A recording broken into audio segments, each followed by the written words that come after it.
reporting that people are paying their rent on time, which is a good thing. But does this mean that the economy is improving? Are we just managing our money better? Which one is it? Which one is it, Or Mmatsheko? maybe the two go together, because Maybe. South Africa's commercial real estate sector is showing signs of steady improvement, despite what we're seeing with this very uncertain, some would describe it as a tough economic climate. Okay, we understand that there's new data from TPN Credit Bureau that reveals that rental collections improved slightly in the first half of the year 2025 as landlords and investors adjusted how their buildings are used and how they work with tenants. So these changes, as we understand it, are beginning to support better payment behavior, even as economic growth sort of remains modest in many spaces. But what we're seeing is actually positive. So let's have a conversation about it. Let's look at what is happening, the commercial rental monitor and what they're revealing as well. We have on the line the director of TPN Credit Bureau, Waldo Marcus. Waldo, welcome to Channel Africa. A pleasure to talk to you this afternoon. Good afternoon, and thank you very much for having me. Thank you. So let's talk about this improvement. What is this improvement in rental collections during the first half of the previous year, 2025? What does it tell us about the state of the commercial property sector in South Africa? There's various key performance indicators that we look at to determine if we believe that the commercial rental market is doing well, if we start seeing some stresses or strain coming through. And one of the key ones that we track is good standing. And you alluded to tenants are paying their rents better. And how we classify a tenant in good standing is it means that in this case, the commercial tenant has met all their rental obligations in full by the end of the month. They're then classified as a tenant in good standing. And what we've seen in the first half of 2025 is we've seen an increase in the number of tenants meeting those obligations. Now, what that means is that they have the ability and the willingness to make those rental payments and meet their full rental obligations. As of last year, we're sitting at 76.8%, so let's make it 77%, and that was up from the end of 2024, where it was sitting at 74.8%. So it's about a 2% increase that we've seen. Now, in our world, 2% is a big difference. It means that there is 2 out of 100 tenants more committed towards paying their rental on time. And the commercial market has really been struggling for various reasons. During the introduction, you said the economic growth was modest. We believe that is actually very sluggish. We were sitting at a 0.1% GDP. That went up to a 0.8. We're going to potentially make 1.2%. And that is an economy that has a lot of headwinds. And that comes from the back of infrastructure challenges that we've seen. But for these tenants to remain committed, it means that they are seeing value and that their businesses in which the premises that they function, being in an office, be it a retail shop, an industrial store, that means that they are seeing some potential changes taking place. And we've seen those changes not so much due to a great economic and employment numbers coming through. It's more about how these owners, investors of these large properties, commercial properties, have adjusted their rental model, their way of marketing their space, and also how they worked with tenants to ensure that at the end they do meet their rental obligation and their business succeed in that space with the hope that they would grow and require more space. It's 19 minutes after 2 p.m. Central African time. We'll continue our conversation with Waldo from TPN, talking to us about the improvements that they are seeing in the commercial property rental market, where, tenants are seemingly able to pay their rents. They're no longer, waiting until the 3 months when the debt collectors are calling them, saying, "Hey, when have you?" Or the landlord shouting at them, "Hey, when are you going to pay?" It looks like they are committing to their rent and they are paying and they're in good standing. And we'll unpack what that all means further on with Waldo right after this. Conversations are happening, and Channel Africa is at the heart of them. We tell the African story with clarity, pride, and purpose, reaching audiences that matter to your brand. Partner with us and connect your business with listeners across borders in multiple languages and markets. For partnership opportunities, sponsorship, or sales, email us at partnership@channelafrica.co.za. Channel Africa, the African perspective. Mmatsheko Mosito and Tebogo Lekhuleni on the upside.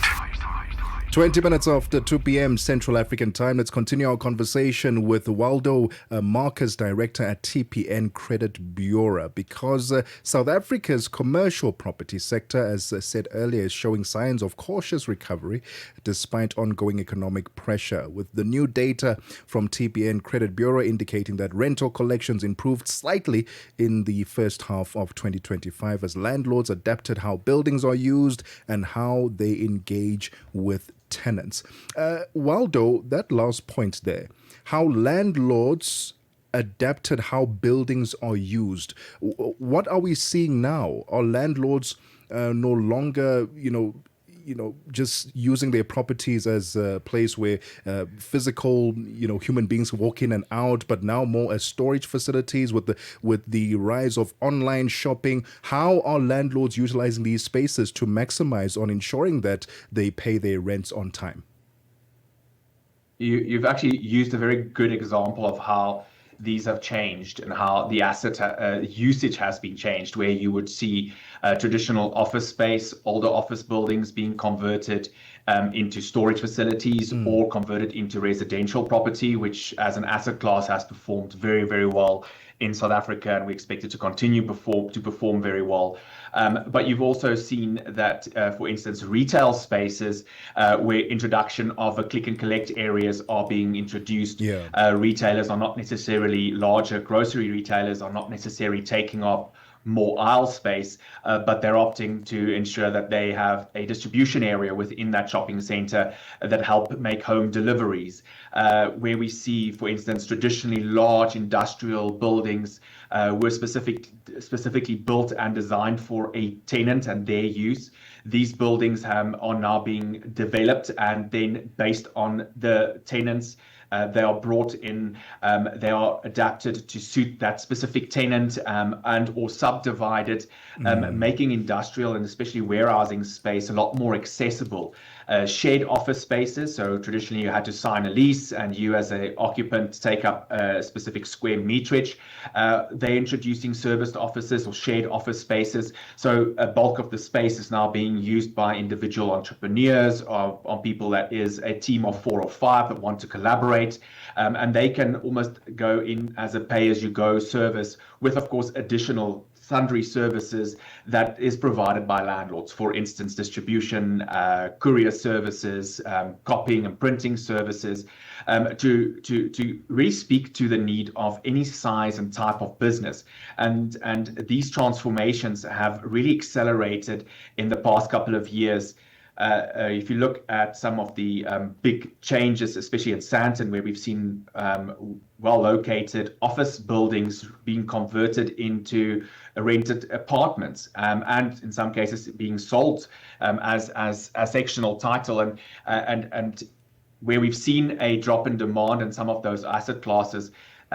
They've really stepped in and changed the way that they contract, but also how they use that space. And then that's aligned to how tenants actually want those spaces to be used, reducing risk in various ways. And that's really helped the commercial asset owner to attract tenants that is able and willing to pay, but also willing to take a bit of a risk to say, if I've got 20 tenants and they all pay me a little bit versus one tenant, if that one tenant leaves and they're a big occupant, impacting my cash flow. But if 10% of my 20 tenants leave, it's only 2, my cash flow is not as negatively impacted. And it's a combination of these strategic initiatives that has really helped the commercial sector and the asset classes come to perform better than what we've seen a couple of years ago. Office space seems to remain the weakest performer, in our conversation. So I want to understand the dynamics that influence that. What are some of the challenges that are holding back that particular space. And yeah, I mean, people have returned back to the office. You know, we're post the COVID time. So what is the challenge there exactly?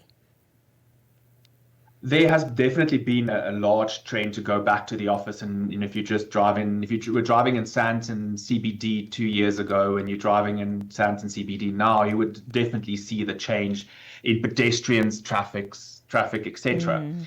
But what has really happened is how these businesses and the office worker in this case really consume that space. Traditionally, everyone had an office and there was an office with a boardroom. Now we're spending a lot more time on Teams. Open plan is more is encouraged. So because people are still hybrid working, 3 or 4 days in office, the rest from home, it's just how that whole space is being consumed. Open plan is more encouraged with a couple of offices that is flexible. And if you go back 10, 15 years ago, you know, everyone had their own office. You know, there was small pockets where you've had some open plan with 5 or 6 people. That has been expanded to say we rather have 2 or 3 individual offices, but we make provision for 30 people at hot desk. And that's also how, you know, the actual office worker has changed over the years. Everything is a lot more virtual and digital, but also not necessarily sitting and in one spot. This is your office, this is your space. It's now shared spaces. So that's the one element that's really driven offices. I also think pre-pandemic, there was a bit of an oversupply of really well-located office space. And as the economy has not kept up with the supply that was brought online, we would have seen with excess stock. There's also certain areas within CBDs, etc., with challenges around security, access to transport, etc., that has really seen an uptick in the vacancies in those buildings as large corporates also diversify their footprint. Rather than having one large head office, they diversify and they have like 4 or 5 satellite offices that is closer to the talent that they want to attract and or where their current staff is based, just making it a lot more accessible for people that want to work from different areas during different times of the week. Waldo, TPN is the only credit bureau globally to specialize in tenant payment behavior. I want to know what weight then TPN holds when it comes to preventing or allowing someone to have access to the rental market based on their TPN credit record. I mean, on a monthly basis, those who rent, they will get an SMS that reads, "Thanks for paying your November, December, January rent on time. Your TPN credit record has been positively updated." What weight then does this have on someone's prospect of renting another property or another space, if it is a good standing or a bad standing? As a credit bureau, we basically the aggregator of information across the sector, and that sits across residential and commercial property.